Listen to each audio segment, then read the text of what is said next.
Have you ever been told without words that you don't belong somewhere?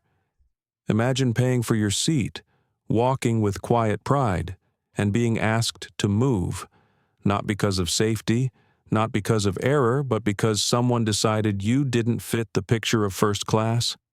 That's what happened to Derek Lawson, a black CEO, calm as the morning sky, moments before takeoff on a flight that would change the entire aviation industry. One decision, one seat, one act of silent courage, and 12 minutes later, the whole plane was grounded. But here's the question. What would you do if the world tried to move you from a place you've rightfully earned? Would you fight, walk away, or sit still long enough for the truth to speak? This isn't just a story about an airplane. It's about dignity, patience, and the quiet power of refusing to shrink. Stay with us because what happened next turned a moment of humiliation into a movement for justice. If this story already stirs something in you, don't forget to like, share, and subscribe so more hearts can hear it too. The hum of the cabin was steady, like the low breath of a sleeping giant. Above the rows of passengers, lights glowed in soft amber. A voice broke the calm. "Sir, I'm going to need you to step off the aircraft." Every sound in the cabin seemed to stop. The clink of seatbelts, the shuffle of carry-ons, even the air felt heavier. Derek Lawson looked up slowly. His dark eyes met the young flight attendant's. She couldn't have been older than 30, but her voice carried the authority of someone who didn't want trouble. "Step off the aircraft," Derek repeated, his tone even low. "May I ask why?"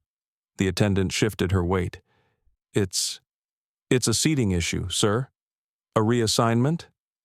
A man a few rows ahead coughed into his hand. Two airport security officers appeared in the aisle, standing shoulder to shoulder, hands resting at their belts. Behind them, a woman in a crisp Skyreach Airways uniform, Susan Kent, gate supervisor, approached, trying to appear composed but clearly uneasy. Passengers turned in their seats, sensing something wrong. Some reached for their phones. The soft click of a camera app was followed by another, then another. Derek straightened, his calm presence cutting through the growing tension. He wasn't large or imposing, but there was gravity in his stillness, the kind that made people instinctively quiet down. "I believe there's been a mistake," he said. His voice carried clearly through the cabin, firm but without anger. "Seat 1A was assigned to me, paid for, confirmed." Susan Kent opened her tablet, tapping nervously. "Yes, Mr. Lawson, but there was a late operational change. We had to reassign to whom he asked." She hesitated. "Mr. Robert Carlson, sir." A quiet murmur spread through the cabin.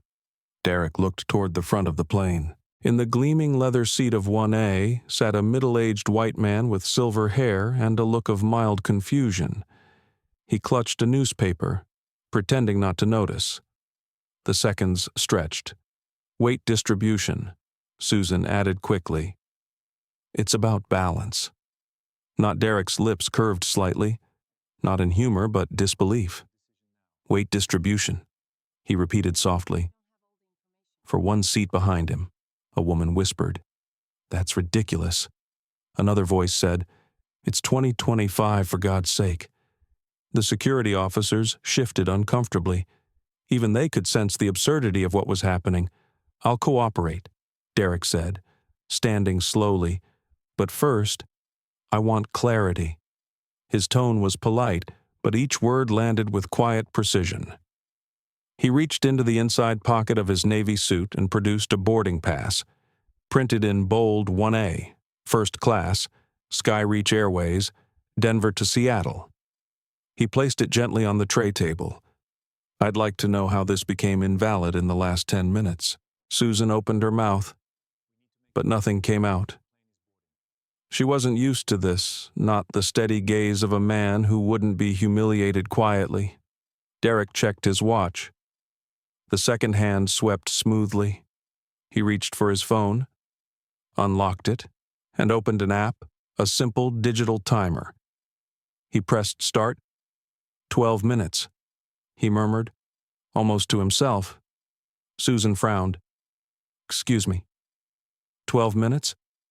Derek repeated, looking at her evenly. That's how long it usually takes for truth to find everyone who's trying to avoid it. Someone near the back chuckled quietly, not out of mockery, but recognition. People knew this moment. They'd seen versions of it all their lives. Different places, different faces, same meaning. The intercom cracked to life, cabin crew. Please prepare for departure. Susan hesitated, torn between duty and discomfort. Sir. Please. Derek sat down again, slow and deliberate. His movements were calm, but final. I'll stay right here until we resolve this properly. Mr. Lawson, if you don't comply, we may have to. He looked up sharply, eyes calm but steady as glass. May have to what? That silence was colder than any shout could have been? The attendant swallowed hard. Please, sir, don't make this difficult. I'm not, he said simply. I'm making it honest. One of the officers stepped forward. Sir, let's not escalate this. Derek turned toward him. His tone softened. Officer, I'm not looking for trouble. I'm looking for reason. If you can show me the policy that says a paying passenger can be reassigned for weight distribution, I'll leave right now. The man hesitated, then looked to Susan for help. She said nothing. Another passenger, a woman in her 50s, raised her voice.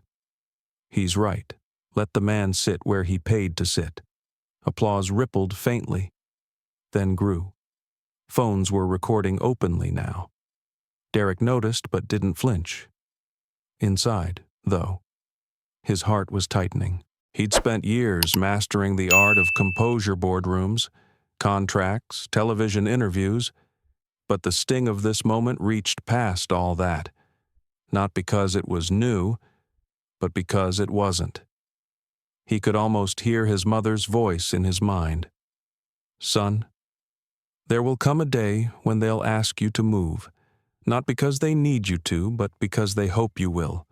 When that day comes, stay where you are. You're not standing still, you're standing up. He exhaled slowly. Mr. Lawson, Susan said again. Quieter now. Please. You're delaying everyone. He looked around at the rows of strangers watching him, some sympathetic, some just curious. I'm not delaying anyone, he said softly. I'm giving this flight a reason to think.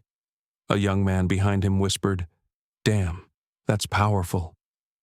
The captain appeared at the cockpit door, tall, uniform pressed, face calm but concerned. Captain Raymond Ortiz. What's the situation here? He asked. Susan tried to summarize, but Derek spoke first. Captain, I paid for 1A. It was reassigned. I'd like to understand why. Ortiz studied him.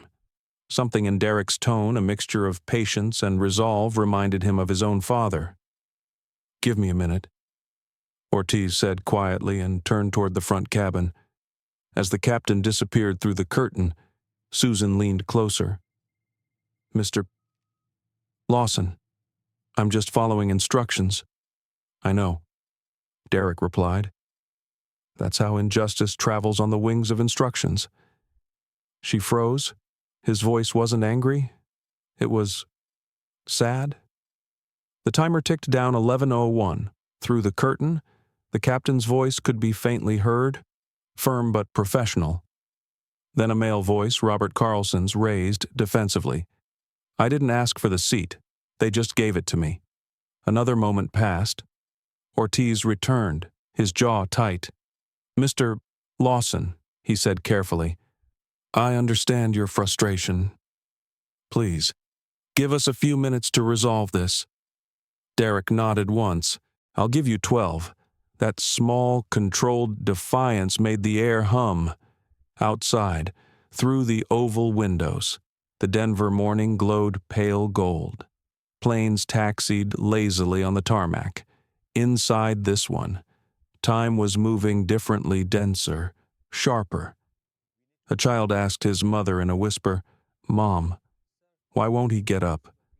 The mother hesitated, then said softly, "Because sometimes sitting down is the only way to stand tall." Derek closed his eyes for a moment. His mind flickered with images: Naomi's laughter, his mother's hands, the promise he'd made to himself years ago, never let silence win. When he opened them again, Susan was still there, waiting for him to give up. But he didn't. He wouldn't. "Ma'am," he said gently, "I'm not angry with you. I'm just done pretending this is normal." Her eyes softened. "I wish it didn't have to be you." He gave a faint, sad smile. "It always has to be someone." The timer showed 9:45. 12 minutes hadn't passed yet, but everyone on that plane already felt it. Something was shifting. The air itself seemed to lean closer, waiting. And Derek Lawson, sitting calmly in row 26 with his hands folded, was the center of a storm that hadn't even begun. The morning had started like any other. Denver was still half asleep when the first line of sunlight crawled across the skyline. In his apartment on the 31st floor, Derek Lawson stood by the window, holding a mug of coffee he hadn't touched. The city below looked quiet, wrapped in silver light. He should have felt calm. Today was supposed to be easy fly to Seattle, close an $80 million deal, return by evening. But calm never lasted long in Derek's life, not since his mother passed away 3 years ago. Her picture sat on the kitchen counter, framed in oak, Clara Lawson, wearing her old Denver airport janitor uniform, smiling like she always did, even when her hands were raw from bleach. He still remembered the smell of her cleaning spray, lemon and metal. It clung to his childhood, to every dream he built afterward. "Morning, Mom," he murmured softly. "Wish me luck." The words echoed faintly through the apartment. He smiled at the silence that answered back. A soft chime from his phone interrupted the quiet. Naomi Lawson, his 15-year-old daughter, was calling on video. Her hair was messy, her braces glinting as she smiled. "Dad, you're still home. Don't miss your flight again. I'm right on time," Derek said, adjusting his tie. "What are you doing up so early? Couldn't sleep?" She leaned closer to the camera. "You know what a kid said at school yesterday? He asked if black people ever get to sit in first class." Derek's hand paused mid-tie. He exhaled slowly. "And what did you tell him? That my dad owns half the cargo that flies under those planes?" she said proudly. Then her face softened. "But it made me think, you still get weird looks sometimes, don't you?" He forced a smile. "Sometimes. Yeah. But that's okay. Looks don't land planes. Character does." Naomi tilted her head. Grandma would have said something wiser. She'd say, "Don't let the world decide your altitude," Derek said, repeating his mother's favorite line. "Now go eat breakfast. Philosopher." She laughed, and he felt the tightness in his chest ease. They said goodbye, and her image vanished from the screen, leaving a quiet warmth behind. He glanced at the clock, 6:45, yeah. His driver would arrive soon. The coffee was cold, but he drank it anyway. It tasted bitter, grounding. When he stepped into the elevator, his reflection stared back at him, 44 years old. Tailored suit, a life built from patience and long nights. Yet, beneath the surface, he could still see the boy who once watched his mother scrub airplane floors. He whispered under his breath, "You made me strong. Mom, let's make it count today." Outside, Denver's air bit sharp and clean. The black sedan waited by the curb. Inside, his assistant had left a folder with contracts and a small note. "Good luck, Mr. Lawson." The ride to the airport was quiet. Derek's mind wandered between business numbers and the sound of Naomi's voice. The deal in Seattle was crucial. Skyreach Airways wanted Helios Freight's exclusive AI-driven cargo system. It meant expansion, hundreds of jobs, and a statement that a black-owned tech logistics firm could lead the industry. But for Derek, it meant more than that. It meant honoring Clara. She used to tell him that progress wasn't about winning. It was about widening the doors for others to walk through. He stared out the window as the airport came into view. The glass roof shimmered in sunlight, planes gliding above like silent birds. Inside the terminal, he moved through security smoothly, greeting a few TSA officers by name. They smiled. He was known for treating everyone with kindness. "Good morning, Mr. Lawson," one said, scanning his pass. "Morning. Jay," Derek replied. "You keeping Denver safe for me always?" The man grinned. The small interactions steadied him. They reminded him of something his mother once said: "Respect isn't a uniform. It's a habit." He walked toward Gate C-17, briefcase in hand. Around him, the airport pulsed with early morning rhythm rolling suitcases, coffee steam, scattered goodbyes. Over the intercom, a child laughed. Somewhere, a gate change announcement buzzed at the corner cafe. Derek stopped to buy a cup of black coffee. The barista, a young man with sleeve tattoos, glanced at his suit and smiled. "Big meeting day, something like that," Derek said. "Well, may your Wi-Fi be strong and your plane on time," he chuckled. "That's all I can ask for." It was an ordinary exchange, so ordinary that he couldn't have known it would be the last moment of normal before everything tilted.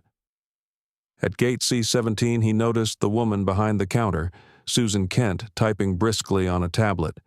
Her hair was tied back in a neat bun, but the tension in her shoulders betrayed something. When she saw him approach, she smiled quickly, professionally. "Good morning. Mr. Lawson. First class, seat 1A to Seattle." Correct, Derek said, handing over his pass. For a second, her eyes flicked toward a message on her screen. She hesitated. Then she nodded, her voice dropping slightly. "One moment, please." He waited, sipping his coffee, unaware that a quiet decision was being made elsewhere in the system, one that had nothing to do with weight or balance, and everything to do with image. A low buzz came through her earpiece. "Susan, reassign seat 1A to passenger Carlson. Code 47B. Handle it discreetly." Her fingers froze. "Copy," she whispered, then looked up at Derek. "Is there a problem?" he asked politely. "Just a small operational adjustment," she said, forcing a smile. "Nothing to worry about." Derek's phone buzzed. A message from his partner board meeting confirmed 2 p.m. PST. "You'll do great." He replied with a thumbs up and slipped the phone back into his pocket. He didn't notice the exchange behind the counter, another employee pulling up his photo on the manifest, frowning slightly. When boarding began, Derek walked toward the line. Susan's voice trembled slightly as she scanned his pass. "Actually, Mr. Lawson, there's been a change. You've been reassigned to seat 26E. He blinked. "Excuse me, it's for weight distribution. First class is at capacity." He stared at her, trying to understand if she believed what she was saying. Behind him, Robert Carlson waited, already upgraded, smiling faintly as if this sort of thing happened all the time. The words weight distribution hung in the air like smoke. Derek almost laughed, but it wasn't funny. It was the kind of laugh you feel at funerals, brittle and quiet. He nodded once. "All right," he said softly. 26E, then. As he walked down the jet bridge, the sunlight caught on his cufflinks tiny, silver initials, CL. He glanced at them and whispered, "You see this? Mom." There was no answer, just the steady roar of engines waiting outside. inside the plane. He stowed his briefcase overhead, adjusted his tie, and sat down. The seat was cramped, the air faintly recycled. A woman beside him gave him a kind smile. "Tough morning?" she asked. "Just another flight," Derek replied gently. But as the cabin filled and the first-class curtain closed, he couldn't shake the weight in his chest. Something wasn't right, not just the seat, but what it represented. He opened his phone again, staring at the blank timer app on the screen. His thumb hovered over start, but he didn't press it yet. Not yet. Outside, a sliver of sunlight broke through the clouds, spilling gold across the wing. He looked out and breathed in slowly, steadying himself. Whatever was coming, he would face it the same way his mother once faced every insult and every locked door with quiet dignity and the unshakable belief that respect was not something you begged for. It was something you carried. The steady hum of engines outside the cabin mixed with the faint sound of boarding announcements echoing from the terminal corridor. Derek Lawson adjusted his cuffs as the line behind him moved inch by inch. His boarding pass still read 1A in bold black print, though he already knew that somewhere in the airline system a different truth now lived. He carried his briefcase with the calm of a man who'd been trained by life never to show how heavy something truly felt. Inside the plane, the air was cooler, carrying the scent of fresh leather and disinfectant. The narrow aisle shimmered with that soft metallic light that only early morning flights possessed. Derek stepped through the doorway, nodding politely to the young flight attendant who greeted passengers with a smile that didn't quite reach her eyes. He could tell she already knew. There was a quick flash of recognition. A whisper passed between her and another crew member, and then the silence of discomfort returned. He paused for half a breath before continuing toward the front cabin. Rows of polished seats curved slightly, each one cradling a promise of comfort. Champagne flutes sparkled on armrests. Magazines lay folded beside linen napkins. Seat 1A sat there at the front, empty for now, waiting, but the waiting was not for him. From behind, Susan Kent's voice caught up. "Mr. Lawson," she called softly, careful not to draw attention yet, unable to mask the tremor in her tone. "Could I speak with you for a moment before you take your seat?" Derek turned. "Of course." His voice was courteous, unhurried. Passengers continued filing in, dragging luggage and murmuring about connections, coffee, and deadlines. The world was still normal for them. Susan held her tablet close to her chest as if it were a shield. "There's been a last-minute operational adjustment," she began, words rehearsed. "We had to redistribute passenger seating to maintain balance across the cabin." "Balance," Derek repeated, tasting the word like something unfamiliar. "I see." She nodded, her smile too practiced. "We've reassigned you to 27E. It's a middle seat, but it's temporary. We truly appreciate your understanding." Behind her, a man with silver hair and a navy blazer appeared, boarding pass in hand. "Is this where I'm supposed to sit?" he asked. "Yes, Mr. Carlson," Susan said quickly. Relief flickered across her face. "Seat 1A, just here." Robert Carlson brushed past Derek with the casual confidence of someone accustomed to doors opening before he even knocks. "Thanks," he said absently, sliding into the seat and immediately adjusting the overhead light. For a moment, Derek simply watched him. The man didn't seem cruel, just oblivious, the kind of indifference that stung worse than intent. He wasn't the problem. He was the product of it. Derek smiled faintly, the kind of smile born from restraint. "Of course," he said quietly. "Safety first." Susan exhaled as if she'd been holding her breath. "Thank you, Mr. Lawson. I really appreciate your cooperation." "Don't mention it," he replied, stepping aside so another passenger could pass. When she turned away, he saw her shoulders sag for a second before she straightened again, slipping back into professionalism, the performance of obedience. Derek made his way down the aisle. With each step, the distance between 1A and 27E felt heavier than miles. He could feel eyes on him, some curious, some awkwardly sympathetic, others pretending not to see at all. Halfway down, a man in a gray suit whispered to his seatmate, not quietly enough. That's the guy they bumped from first class. Heard the system glitched. His companion snorted softly. Sure it did. Derek kept walking. The floor beneath his shoes vibrated slightly with the hum of the engines. Every sound, the click of buckles, the hiss of air vents. The muted laughter merged into a single rhythm of normalcy he was no longer part of. When he reached 27E, he placed his briefcase in the overhead compartment and sat down carefully. The space was tight. His knees nearly touched the seat in front of him. To his left sat a college student with earbuds. To his right, a young mother cradling a baby wrapped in a pale yellow blanket. Sorry, it's a bit cramped, she said apologetically. No worries, Derek replied, offering a polite smile. Cramped builds character. She laughed softly, grateful for the kindness. You don't look like someone who flies back here often. Not usually, he admitted, but sometimes life hands you a middle seat. He said it lightly, but the words lingered in the air longer than he intended. As boarding continued, Derek glanced toward the front cabin. Through the small gap in the curtain, he could see Carlson already sipping orange juice. The sight tightened something inside him. It wasn't about the comfort of the seat.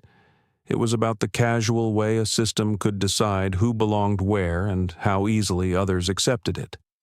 He reached into his jacket pocket and pulled out his phone. The screen reflected his face back at him, composed but weary. He opened the Notes app and typed a line. Sometimes dignity costs 12 minutes. He didn't know yet why that number felt right. He just knew something inside him was ticking toward it. The captain's voice broke over the intercom.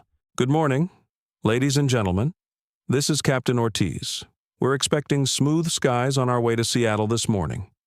Flight time, 2 hours and 31 minutes. Sit back, relax, and we'll be on our way shortly. Derek recognized the tone a man of experience, calm authority, the kind who solved storms with steadiness. It comforted him slightly. A few rows up, a young woman with curly hair pulled out her phone and began recording discreetly. Her name tag from a conference still hung around her neck. Tasha Green, Seattle Educators Forum. She whispered to the man beside her. That's Derek Lawson, the CEO. They bumped him. The man frowned. Why, who knows? She said quietly. But I'm filming. Something feels wrong. Derek didn't notice her yet. He sat still, eyes fixed on the seatback screen ahead, where Skyreach's logo glowed bright and innocent. He thought about Naomi's voice that morning. You still get weird looks sometimes, don't you? The answer had been yes, though he hadn't wanted her to hear it. The curtain at the front closed with a soft swish. The divide between first class and everyone else became literal. Derek leaned back and exhaled. The sound of the engines deepened, a low growl of power. Susan Kent reappeared briefly, moving down the aisle to check seatbelts. When she reached his row, their eyes met. There was apology in hers, a silent one. He nodded once, a gesture that said, I see you. I understand. But understanding wasn't the same as acceptance. As the plane taxied toward the runway, the baby beside him stirred. The mother rocked gently, humming a lullaby under her breath. Derek listened to it, a melody soft enough to calm the noise inside him. He whispered almost inaudibly, You'd tell me to stay calm, wouldn't you? Mom. The mother turned. Sorry. Did you say something? He smiled. Just talking to someone who taught me patience. Outside the window, sunlight hit the wings, scattering across the tarmac like shards of glass.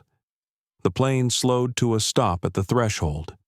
Then, suddenly, the captain's voice returned. "Ladies and gentlemen, we've been asked to hold our position for a few minutes. Ground control is clearing air traffic ahead of us." A murmur of annoyance spread through the cabin. People checked watches, sighed, called it typical Monday luck. For Derek, the pause felt like an invitation. He reached for his phone again. His thumb hovered above the timer app. The idea came not from anger, but from a quiet certainty building since the gate, a protest not loud, but precise. He pressed start. The screen glowed red, 1200. He placed the phone face up on the tray table.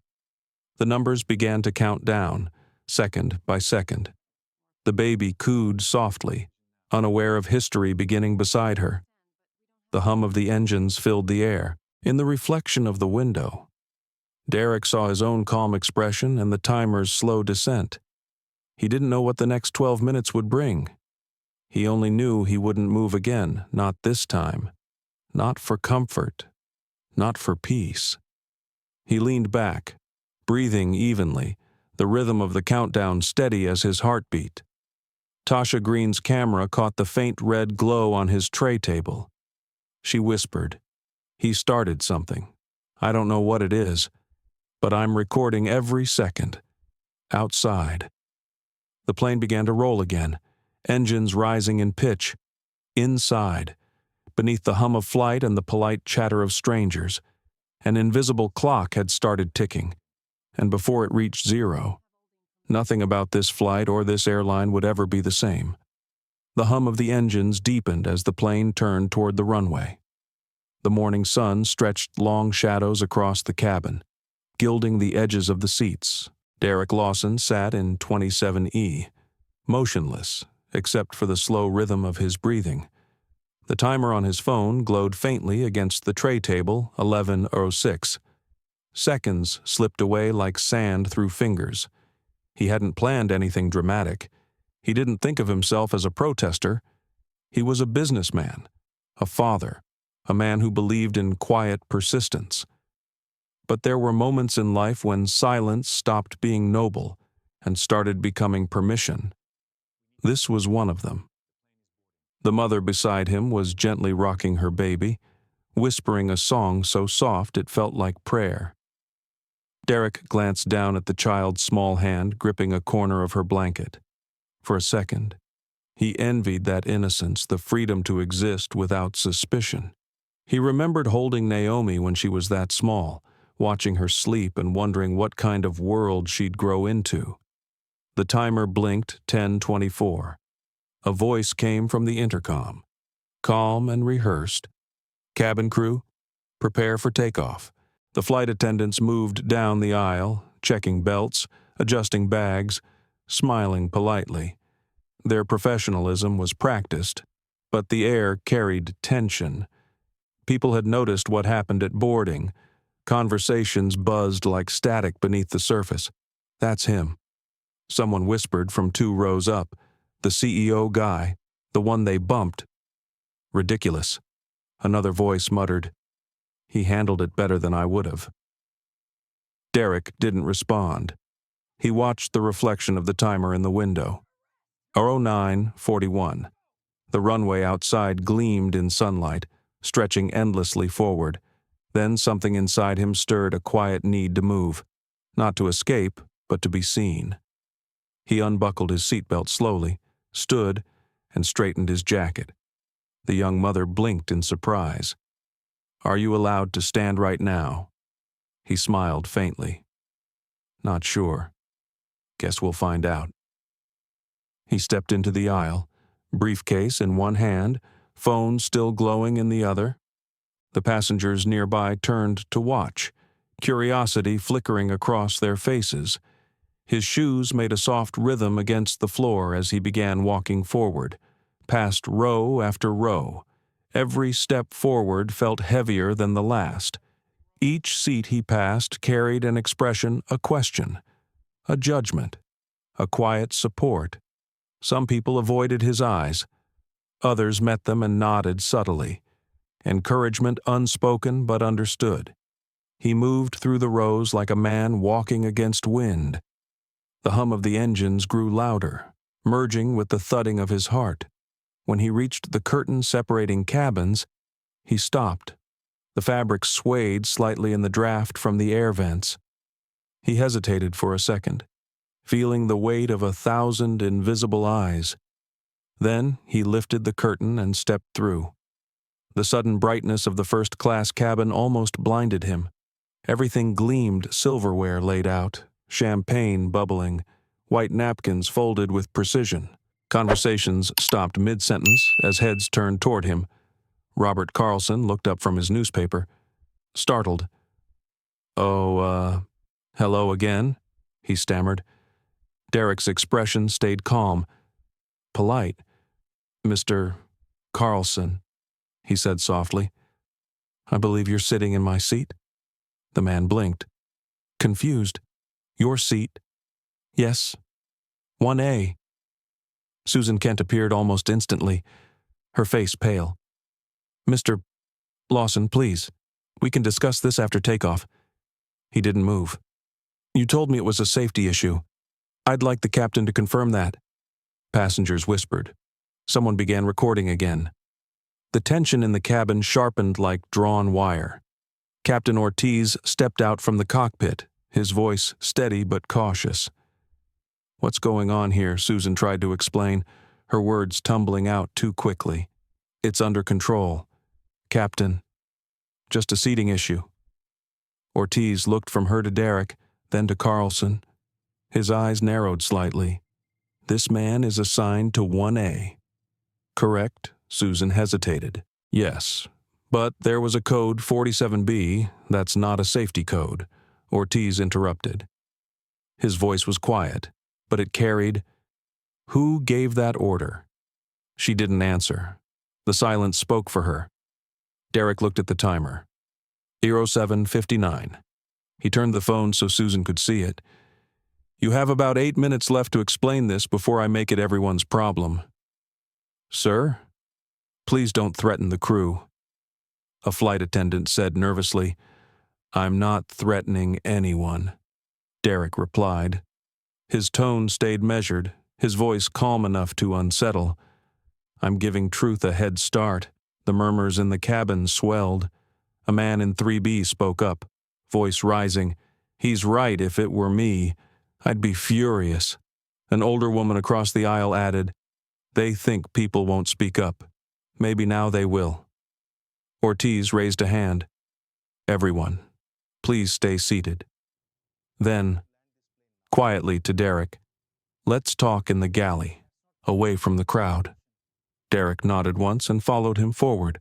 Behind them, phones recorded every step. Susan trailed close, eyes darting between her captain and her passenger. "In the galley." Ortiz lowered his voice. "Mr. Lawson, I'm sorry. This shouldn't have happened." "I know," Derek said evenly. "The question is what happens next." Ortiz sighed. "Let me talk to operations. Maybe we can fix it before departure." "No," Derek said softly. "You don't fix this by swapping seats. You fix it by facing it." The captain studied him. There was respect in his eyes now. "You're not going to sit down, are you? Not until this plane remembers what fairness looks like?" Ortiz nodded slowly. "Then I'll stand with you." That line rippled through the tension like a spark in dry air. Susan's breath hitched. "Captain, please don't enough," he said gently. "The man has a point." Derek turned back toward the cabin, his voice quiet but steady. "Ladies and gentlemen, I apologize for the delay. Apparently, my seat was reassigned for operational reasons. I'm asking for transparency, not privilege." The cabin erupted with murmurs. Some clapped, a few shouted in support. Someone called out, "We're with you." He raised a hand. No need for noise, just awareness. The timer blinked, 05:32. Tasha Green zoomed in from the back of the cabin. Her phone captured the red digits on his screen, the faces around him, the captain's stoic stance beside him. The video would soon circle the world, but in that moment, no one knew yet. Derek took a slow breath. He thought of Naomi's laugh, his mother's hands, the long years spent believing patience alone could heal everything. Maybe it couldn't. Maybe patience without boundaries was just surrender in disguise. He stepped closer to Susan, his tone soft but unwavering. "When you look at me, do you see a passenger? Or do you see a problem?" Her lips trembled. "I see both," she whispered. He nodded. "That's the issue." The captain called the control tower, requesting a short delay for administrative clarification. But the air around them had already shifted. People were watching not just a scene, but a mirror.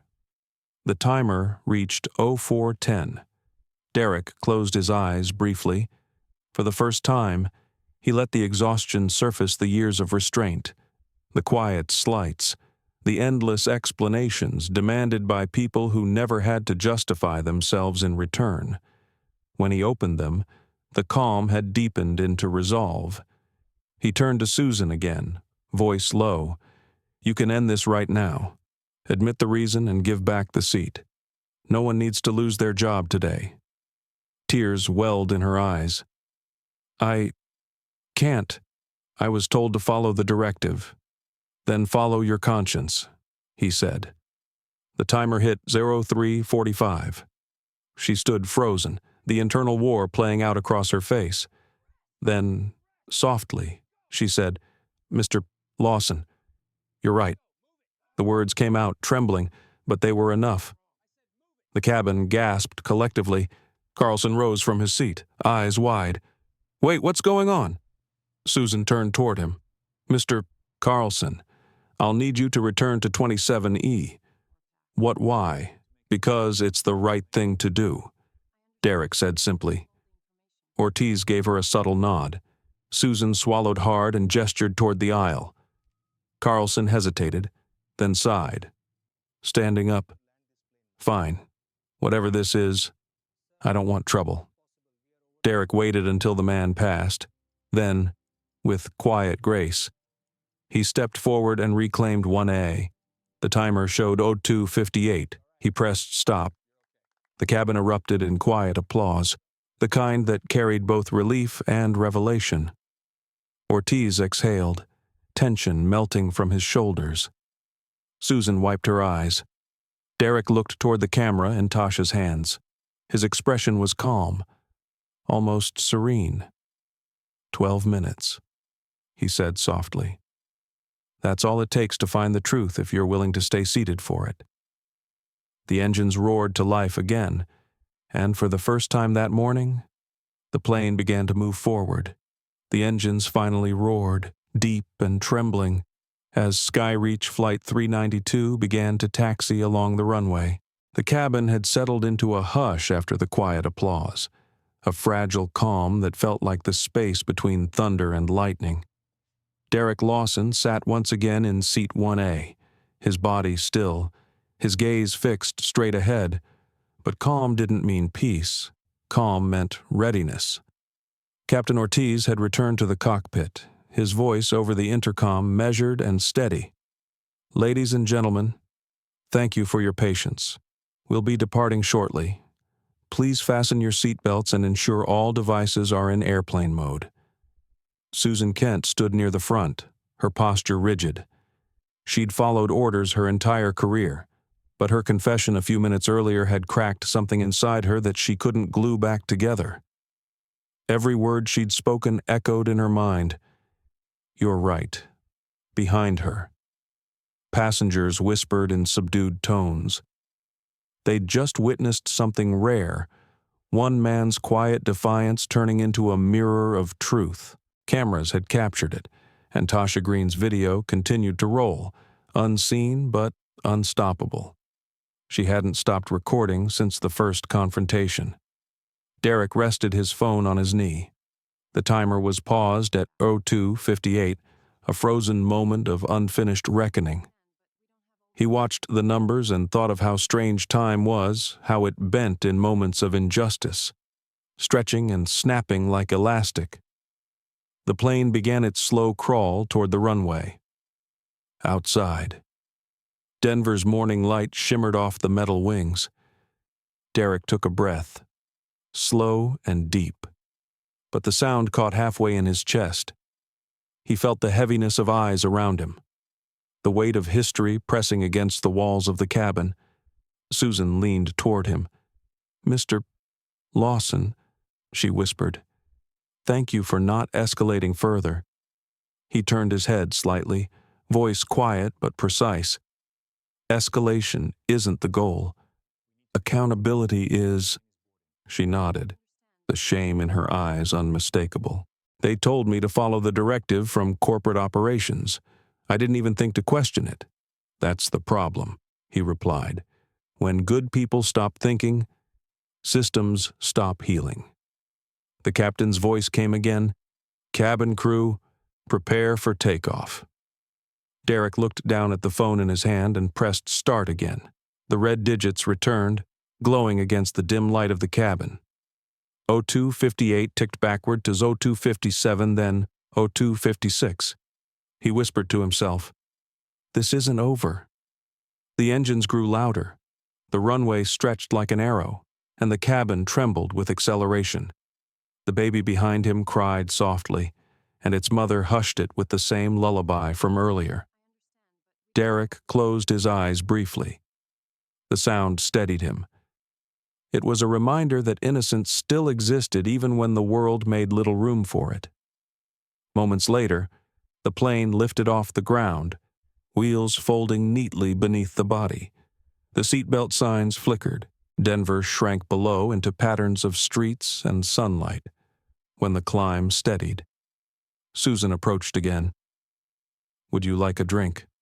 Sir Derek glanced up, the faintest smile on his lips. "Water, please." As she handed him the glass, their eyes met again. Hers shimmered with quiet apology, his with weary understanding. From several rows back, Tasha whispered to her camera, "He's calm, too calm, like someone who knows exactly what he's doing." She glanced at her phone screen. The live stream counter climbed past 600,000 viewers. Comments scrolled in fast. "Who is he? This is powerful. He's not angry. He's composed. That's scarier." The plane leveled off. The cabin lights dimmed slightly, bathing the aisles in soft gold. Derek took a sip of water, placed the glass down, and checked his email. Messages flooded in, mostly business, but one stood out from Daniel Cho, Deputy Secretary at the U.S. Department of Transportation. "Saw the footage. Stay calm. Clause E42 in your FAA contract is active if they cross the line again. Call me if you need me." Derek exhaled slowly. The clause his safeguard. He'd built it years ago when negotiating partnerships with airlines, a legal mechanism designed to trigger a full equity audit if discriminatory behavior was proven mid-operation. It had never been used, until now. He typed back 2 words. "It's time," as he hit send. His phone buzzed again. Naomi's name flashed across the screen. His thumb hesitated before answering. "Hey, sweetheart." Her voice was bright, oblivious to the storm around him. "Dad, you took off yet?" "Just did." "Good. I saw something weird online. A video at the airport, someone who looked like you. It's all over TikTok." He smiled softly. "That's me." "What you're trending," she laughed, then paused when she heard the tone in his voice. "You okay?" "I'm fine," he said gently. "Sometimes truth travels faster than planes." Naomi was quiet for a moment.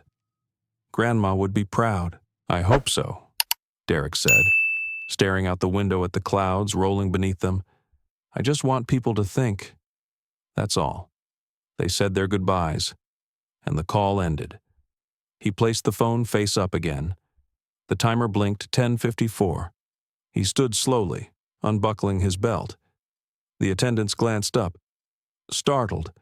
"Sir, please remain seated," one said politely. "I will, once this is right," Derek replied. His voice carried through the cabin, calm but resonant. Passengers turned. Conversations stopped. Even the hum of the air vents seemed quieter. Susan stepped forward. "Mr. Lawson, please." He held up his hand gently. "No need to panic. I'm just making a call." He dialed Daniel Cho. The line clicked. "Derek." "Yes." "You watching this? I am.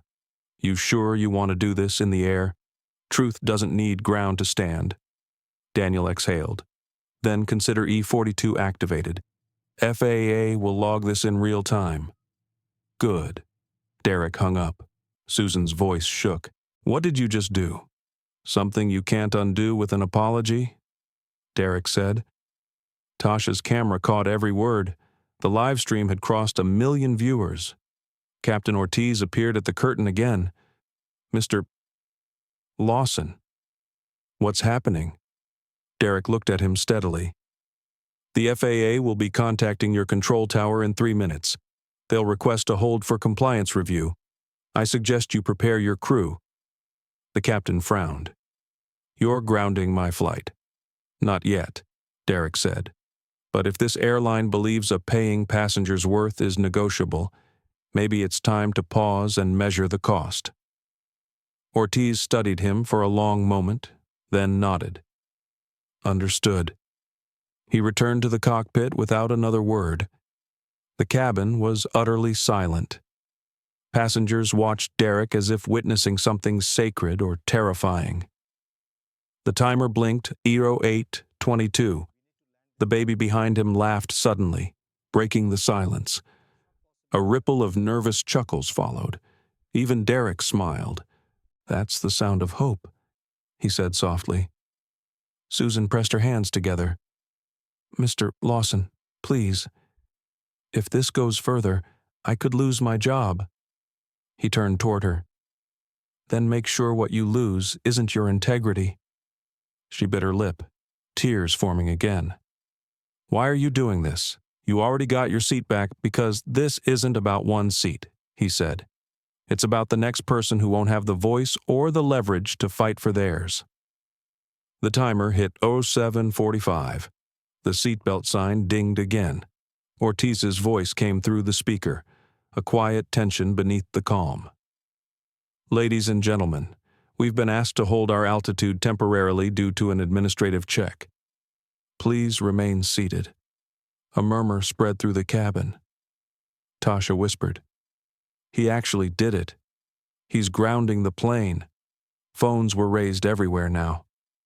A mosaic of cameras captured Derek sitting quietly in 1A, hands folded, eyes closed.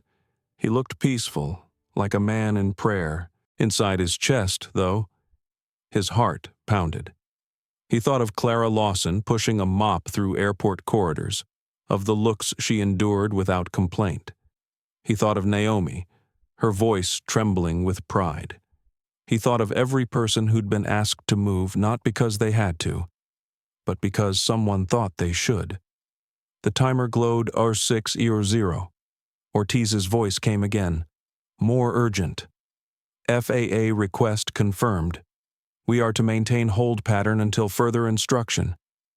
The crowd erupted in murmurs. A businessman in 4C shouted, "What's going on? Why are we circling?" Derek turned his head slightly. "We're circling fairness," he said quietly. "Takes a few extra minutes to find the right altitude." The man blinked, then laughed awkwardly, not sure whether to agree or argue.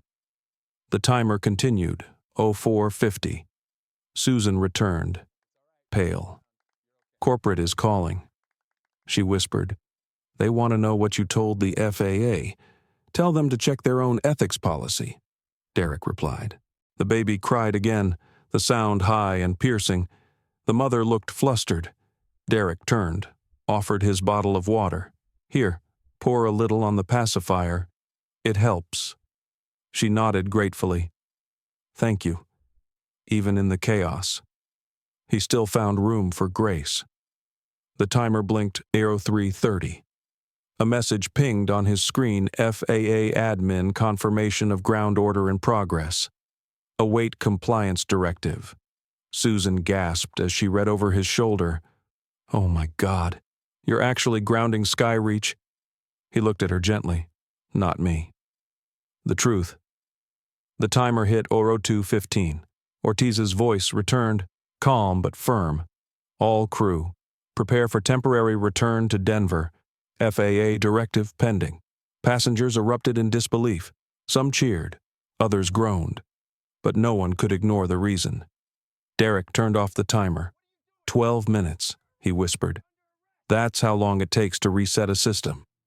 As the plane banked gently, the city reappeared below through the clouds, sunlight glinting off glass towers. Tasha's live stream showed it all: the descent, the passengers, the calm man in 1A who had changed the course of an entire flight. Naomi's text came in Dad. The internet's going crazy. People are saying you grounded a plane. He typed back, not a plane. A mindset. The wheels touched the runway minutes later, smooth and deliberate. The cabin filled with stunned silence. Derek leaned back, closed his eyes, and exhaled. For the first time that morning, he felt light. The wheels touched down with a soft, steady thud, the kind of landing that usually earned a pilot-quiet applause. But this time, no one clapped. The sound was replaced by silence, thick, charged, and alive.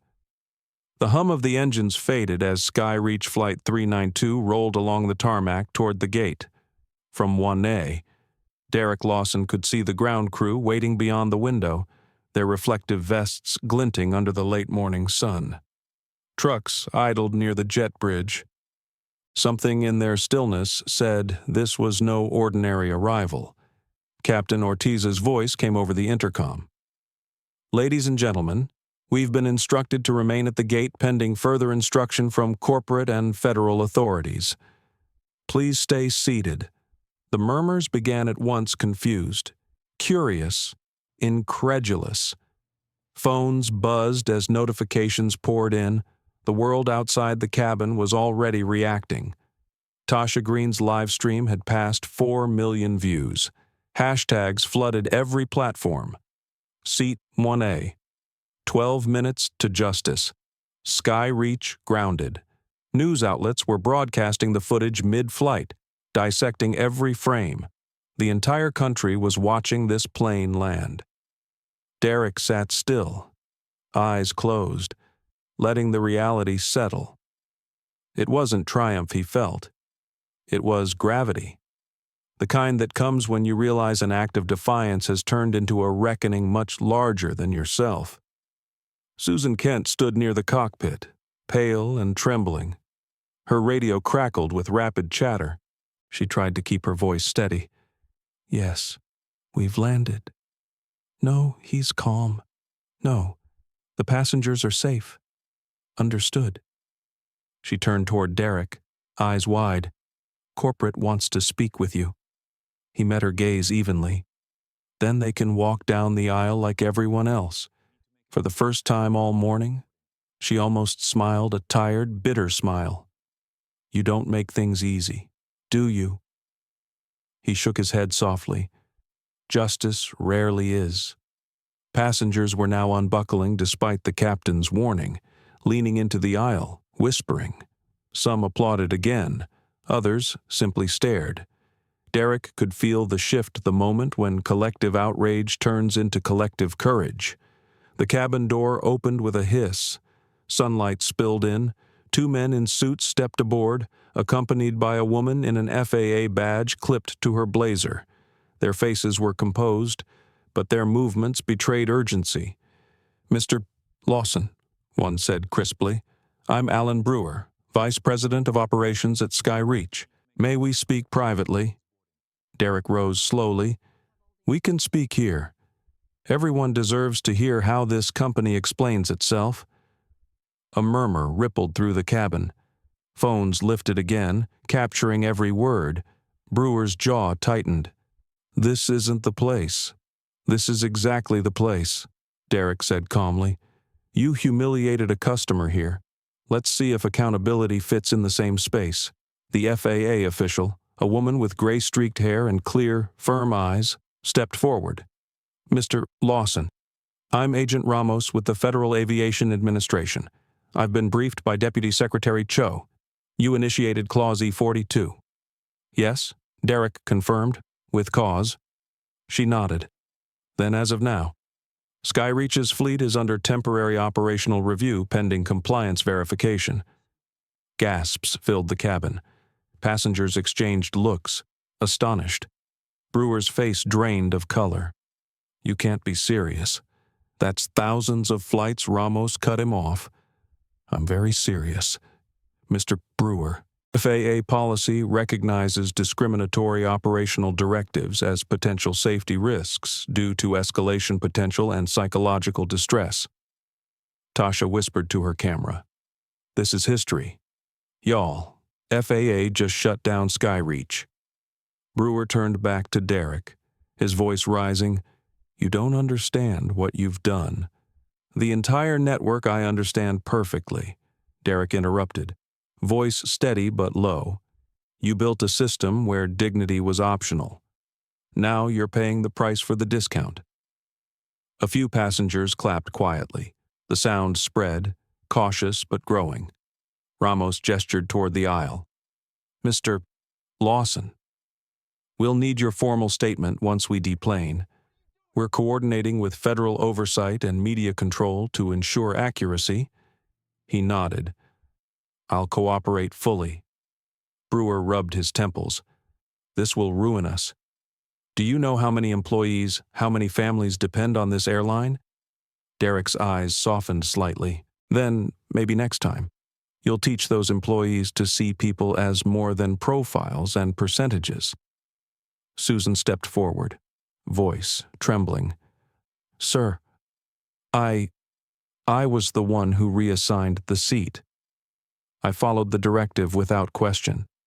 Ramos turned to her. "You'll need to provide that directive source." Susan nodded, tears welling. "I will. I'm done being afraid." Derek placed a hand lightly on her shoulder. "Courage doesn't erase mistakes.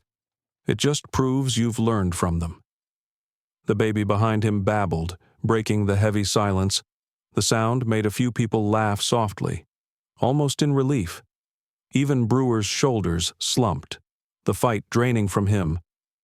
Ortiz emerged from the cockpit, still wearing his headset. Ground control confirmed the suspension. All Skyreach flights are returning to base. The cabin erupted in shock. Phones lit up again. Someone whispered, "He really grounded the entire airline." Brewer turned on the captain. "You can't comply with this without authorization." Ortiz met his gaze squarely.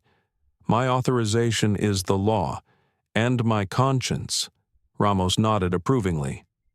"That's the correct decision." "Captain." For the first time, Derek smiled faintly. "Seems integrity can still fly." Brewer exhaled, defeated. "Fine. You want to destroy us? Congratulations. You've made your point."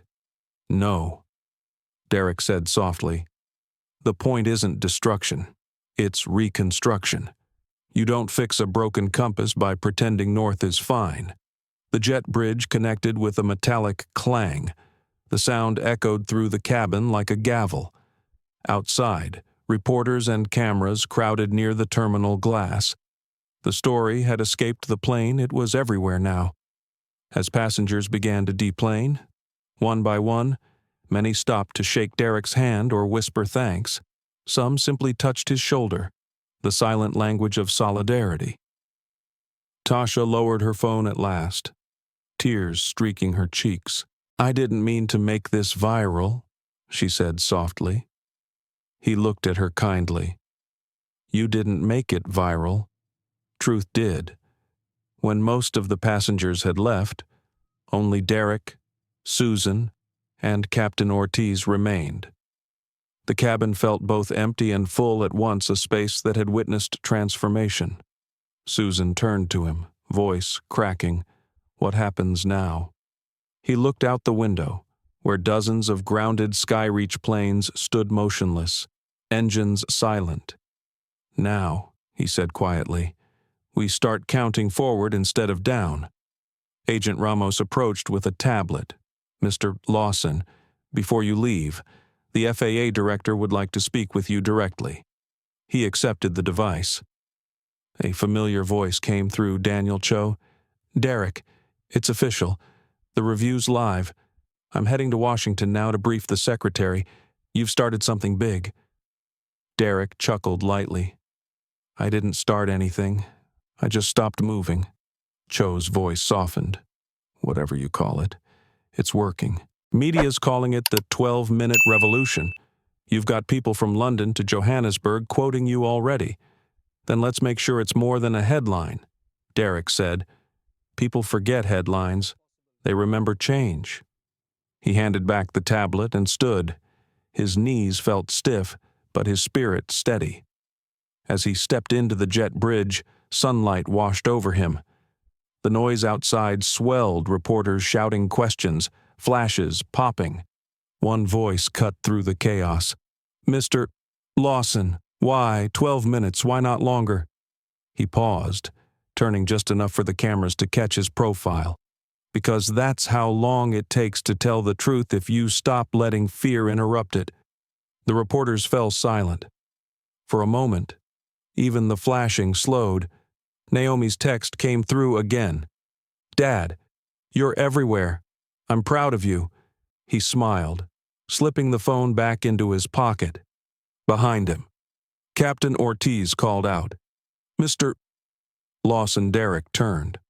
The pilot saluted slightly. Thank you for reminding us what the seatbelt sign really means. Derek tilted his head. And what's that? Ortiz smiled faintly. That sometimes you have to stay seated to make a stand. Derek's laugh was quiet, genuine. Well said, Captain. He continued down the jet bridge, his steps measured, his heart surprisingly light. The air smelled like jet fuel and sunlight sharp, real, alive. Outside, a sea of people waited. Some cheered, some cried, some just watched, unsure what to make of this man who had turned patience into protest. He raised a hand briefly in acknowledgement, not triumph, just gratitude. Because this was never about one man, one flight, or one seat. It was about something older and deeper, the right to exist with dignity, without explanation. 12 minutes. That's all it had taken to unearth the cracks in a system and remind the world that silence, too, has a cost. As he walked through the terminal, his reflection passed across glass panels, flight boards, and news monitors displaying his image in real time. Black CEO grounds entire airline after being denied seat. FAA launches civil rights inquiry, the 12-minute movement. He didn't stop to read them. Change wasn't found in headlines, it was built in the spaces after. And for the first time in years, Derek Lawson felt that maybe, just maybe, the world was catching up. The next morning, Denver woke to a storm of headlines. News anchors repeated Derek Lawson's name with the gravity usually reserved for world leaders. The footage from Flight 392 looped endlessly, his calm face in Seat 1A, the glowing red timer, the words that had shaken an industry.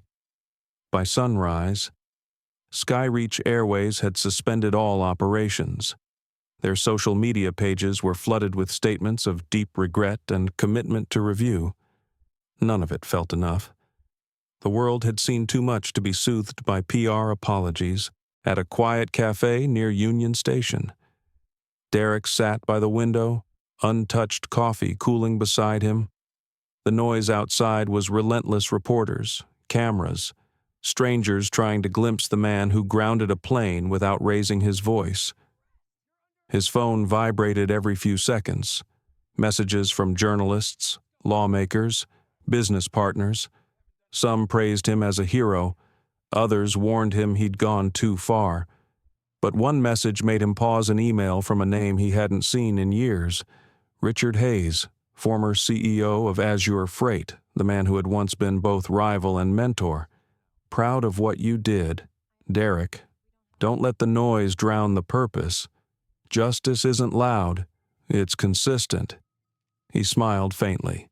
Richard had been one of the first to tell him that success was only half the battle, dignity was the rest. Outside, a news van rolled past, its logo flashing live breaking coverage.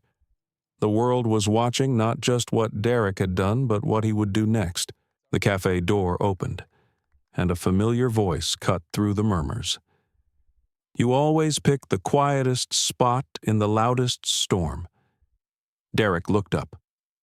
It was Captain Raymond Ortiz, still in uniform, dark circles under his eyes. Captain. He greeted warmly.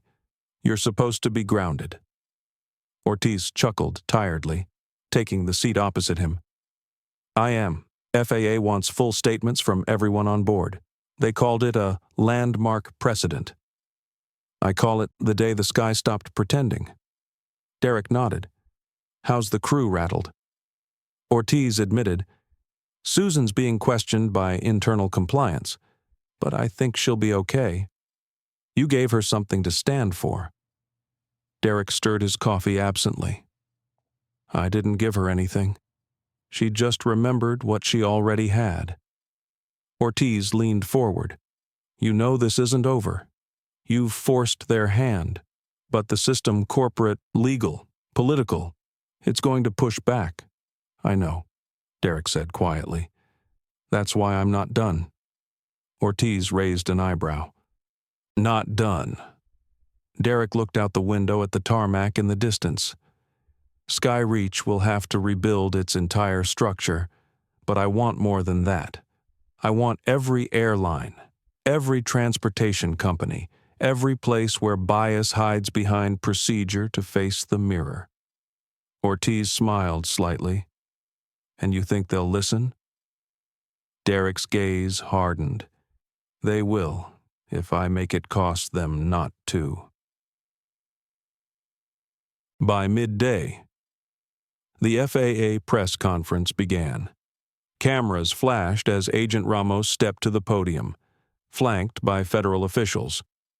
The Federal Aviation Administration confirms an immediate investigation into Skyreach Airways, following verified claims of discriminatory operational directives.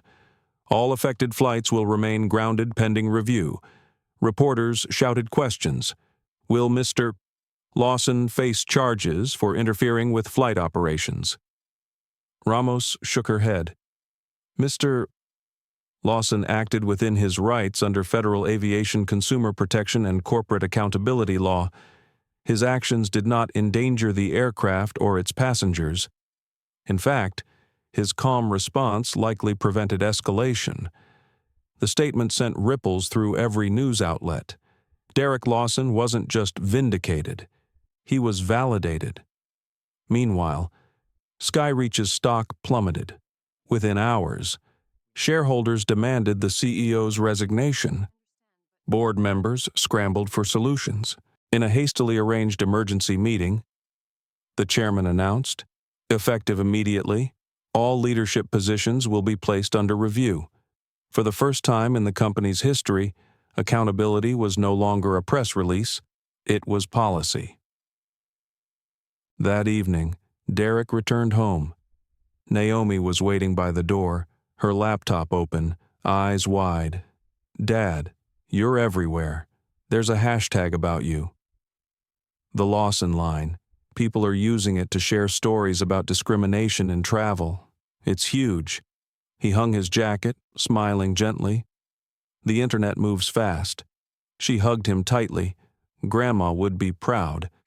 He closed his eyes, holding her a moment longer than usual. Let's hope so. As they sat down to dinner, his phone rang again, this time from an unknown number. He hesitated, then answered. Mr. Lawson, a woman's voice said, this is Evelyn Carter from the White House Office of Civil Rights. The President would like to meet with you tomorrow to discuss formal measures for reform. Are you available? Derek blinked, then exhaled softly. Yes. I'll be there. Naomi's fork froze midair. The President. He chuckled. Guess word travels faster than planes. The next day, Washington buzzed with anticipation. The meeting room was sleek, modern, walls lined with flags.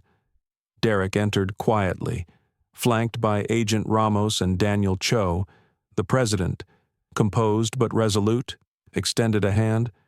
Mr. Lawson, you've given this country a wake-up call, she said. We've been reviewing your proposed policy framework, the one you built into your cargo contracts. The Equality in Motion Clause. Yes, Derek said. It ties diversity compliance directly to operational safety metrics. Because bias isn't just unethical, it's inefficient. The President smiled faintly. I like that. We're drafting an executive order modeled on it. We're calling it the Lawson Protocol. Derek's heart stilled for a second. That's more than I expected. She nodded. You didn't ask for fame. Mr. Lawson, you asked for fairness. That's rare these days. We'd like your foundation to oversee the industry-wide rollout. He thought of his mother, of Naomi, of the passengers on that flight. Then let's make it mean something. Months passed. The Lawson Protocol became law mandating anti-discrimination audits, transparency dashboards, and equal access certification for all major transportation networks. Airlines competed to adopt it, branding themselves as leaders of a new era. Skyreach restructured completely. Its board issued a public apology, not the hollow kind, but one written by those who'd been held accountable. Susan Kent was reinstated, this time as Director of Passenger Integrity. She launched training programs where employees learned not just policy, but empathy. Captain Ortiz was promoted to Chief Pilot and named liaison to the FAA's Advisory Council. He often quoted Derek in interviews sometimes, "The calmest man in the room changes the world the fastest." And as for Derek, he founded the Skybridge Foundation, a $30 million initiative dedicated to equity in travel and transportation. Under his leadership, they created scholarships for young pilots, mechanics, and engineers from underrepresented backgrounds. Every flight trained under the program carried a small brass plaque near the cockpit door engraved with the words, 12 minutes to truth. At its first gala, Derek stood on stage, microphone in hand, looking out over a crowd of hundreds executives, activists, everyday travelers. The lights were warm, the applause sincere. He began quietly, his voice carrying the same steadiness that had grounded a plane. People keep asking me why 12 minutes. The truth is, it wasn't about time, it was about choice. Every second, we decide whether to ignore injustice or interrupt it. 12 minutes was just how long it took for courage to catch up. The audience rose to their feet, cameras flashed, but this time, the light felt like celebration, not interrogation. In the corner, Naomi watched proudly, tears in her eyes. He did it, Grandma, she whispered under her breath. He really did it. After the event, as the crowd thinned, Derek stepped outside. The night was cool, stars scattered across the Washington sky.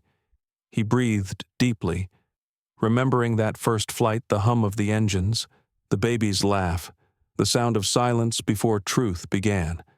A security guard nearby nodded respectfully. Evening, Mr. Lawson. Evening, Derek replied. He looked up at the night sky, faint trails of aircraft lights crossing far above. Somewhere up there, Seat 1A was occupied by someone else, maybe another passenger, unaware of its history. But that was the point. It wasn't about one seat anymore. It was about every seat, every name, every journey that deserved dignity. He smiled, slipping his hands into his pockets. 12 minutes, he murmured to himself. Not bad for a lifetime's work. The wind carried the words upward, into the dark, where they joined the quiet hum of engines and the endless promise of forward motion. 5 years later, the memory of that flight had become more than a moment, it had become a movement. What began in a quiet corner of the Denver runway was now taught in classrooms, debated in law schools, and honored in airports around the world. Derek Lawson's 12-minute stand had turned into a living legacy. Across terminals from Seattle to Singapore, travelers walked past bronze plaques reading Seat 1A, reserved in honor of every voice that refused to be moved. It wasn't about fame. It never had been. It was about permission.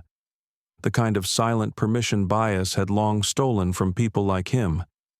And now, every time someone sat in that seat, they didn't just sit. They belonged.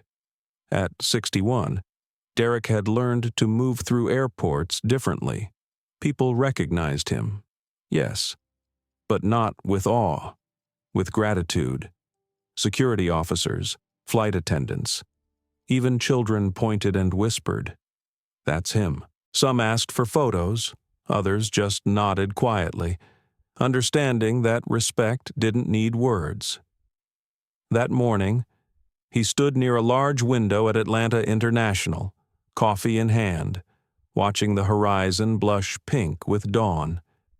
He was scheduled to speak at the Global Equity in Motion conference, hosted by the United Nations. His foundation, Skybridge, had grown beyond aviation. It now worked with rail systems, maritime networks, and even autonomous vehicle corporations to build inclusive infrastructure. "Dad," Naomi called, walking up beside him, tablet in hand.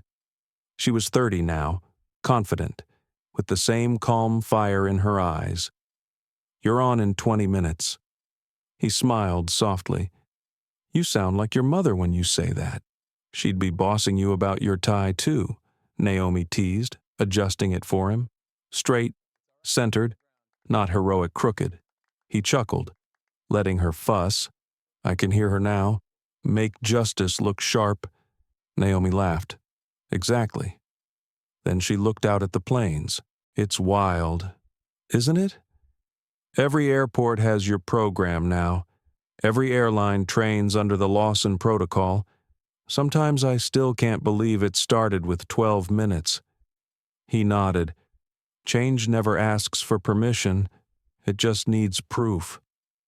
They stood in silence for a moment, watching a line of passengers board. Derek's gaze caught on a young man being helped into his seat by an attendant. The man's wheelchair gleamed silver in the sunlight, and his smile lit the air around him. "See that," Derek said quietly. "That's why it mattered. Not the policies, not the headlines. That." Naomi followed his gaze and nodded. Human dignity. Seat by seat. A voice came from behind them. "Mr. Lawson, they're ready for you backstage." Derek turned. The woman wore a Skybridge pin and an easy smile. "Thank you," he said, and followed her down the long corridor. The conference hall was massive, an ocean of faces, cameras, and quiet anticipation. On stage behind the podium, the screen displayed 12 minutes that changed the skies. Applause filled the room as he stepped into the light. He paused, letting it fade, then began in that calm, unhurried tone that had once silenced a plane full of strangers. 5 years ago, he said, I boarded a flight like any other. I was tired, focused on business, ready to sit down.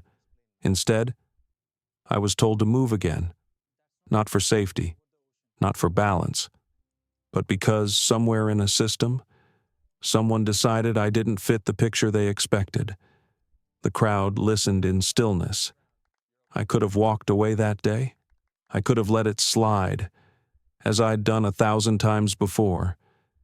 But something inside me, maybe my mother's voice, maybe my daughter's future, refused to shrink again. So I stayed seated, and for 12 minutes, I let truth breathe. He paused, the weight of memory softening his tone. In those 12 minutes, I learned something. Justice doesn't always roar. Sometimes it whispers, waits, and finally stands still until the world catches up. Applause rose again, steady and sincere. When the FAA grounded Skyreach that morning, people called it chaos. But what they didn't see was what followed: thousands of workers retrained, policies rewritten, dignity reinstated. Out of that turbulence came flight paths for fairness. That's the beauty of storms. They don't just destroy, they clear the air. He looked out over the audience: executives, educators, pilots, and young leaders from dozens of nations. Today, our skies are safer, not because technology improved, but because empathy did, and it's still not perfect.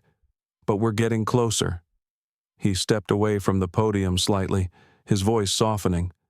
Some ask why I never trademarked the Lawson Protocol, why I gave it away to the world. My answer's simple: dignity was never mine to own. It belongs to everyone. The room stood, applauding as flashes sparked like stars. Naomi watched from the front row, tears shimmering but pride steadier than grief. When the event ended, Derek stayed behind, walking slowly across the empty stage. The silence felt sacred. He touched the edge of the podium, remembering the feel of that tray table on Flight 392, the hum, the tension, the courage disguised as calm. A soft voice came from behind. Beautiful speech. He turned. Susan Kent approached, dressed in a simple gray suit, her Skybridge badge clipped neatly to her pocket. Didn't think I'd ever be on this side of the story. He smiled warmly. You earned it. How's the Integrity Division busy? She said with a wry laugh. Turns out empathy doesn't fit in quarterly reports. Good, he replied. Keep it that way. Her eyes glistened. I wanted to say, thank you. For not destroying me when you could have. He shook his head. You destroyed nothing. You told the truth. That's what saved us all. They shared a quiet moment, heavy with history yet light with forgiveness. As she left, Captain Ortiz entered, carrying a worn pilot's cap. You still owe me a drink for grounding my flight? He teased. Derek chuckled. You still owe me one for helping me land a movement? Ortiz grinned, then handed him the cap. Kept this as a reminder. Every time I fly, I touch it and remember, calm is not the absence of power, it's control of it. Derek took the cap, eyes soft. Then keep flying calm. Captain. He left the hall a few minutes later, stepping into the courtyard where the evening breeze carried the faint scent of rain. The sky above Washington was streaked with silver trails of departing planes. He sat on a bench overlooking the reflecting pool. Naomi joined him quietly, handing him a small velvet box. What's this? He asked. Open it. Inside lay a gold lapel pin in the shape of an airplane wing, engraved with tiny letters, for the man who grounded the skies so others could rise. He blinked, his throat tightening.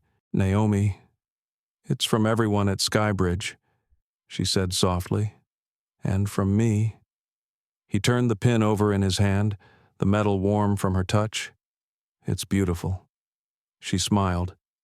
You know, people say 12 minutes changed the world, but I think it was one man deciding he was worth 12 minutes. He looked at her, pride and humility intertwining. You've got your mother's wisdom. You know that she laughed quietly, and your stubbornness. They sat in silence for a while, watching the planes slice through the dusk. The hum of their engines felt almost like music, steady, hopeful, free. Finally, Derek spoke, voice soft as the fading light. When I was a boy, I used to watch the sky and think flying meant freedom. Took me a lifetime to learn that real freedom isn't in leaving the ground, it's in lifting others with you. Naomi leaned her head on his shoulder. "You did that, Dad? You lifted the whole sky." He smiled, closing his eyes. The sounds of the city faded, replaced by the heartbeat of the wind. Somewhere overhead, a flight attendant welcomed passengers to their seats. A captain announced clear skies, and a new traveler settled into 1A without knowing its story, only feeling its peace. And maybe that was the truest legacy of all. Not the headlines, not the plaques, not the laws, but the quiet knowing that sometimes dignity only needs one person to stop moving, and a world finally learns how to move forward. The story of Derek Lawson reminds us that true strength isn't always loud, it's steady. Sometimes, the most powerful stand we can take is simply not moving. In a world that rewards speed and noise, his 12 minutes of stillness became louder than any shout. He showed that dignity isn't granted, it's lived. And when we choose to hold it, even quietly, systems have no choice but to listen. His calm exposed the chaos beneath polite discrimination and taught that empathy, not ego, reforms institutions. For those of us who've lived long enough to see history repeat itself, Derek's story offers something rare hope. Change doesn't always come from rebellion or force, it can rise from restraint, wisdom, and courage held in silence. So, in moments when life tries to push you from your rightful place, remember staying seated can sometimes be the bravest way to stand. Thank you for watching and feeling this story with us. If Derek Lawson's journey moved you, inspired you, or made you think about justice in a new way, please take a moment to like, share, and subscribe. Your support helps more stories like this find the people who need them most. Every view, every comment, every share keeps these conversations alive about respect, equality, and the courage to stay calm when the world says move. We're just getting started, and your voice makes all the difference.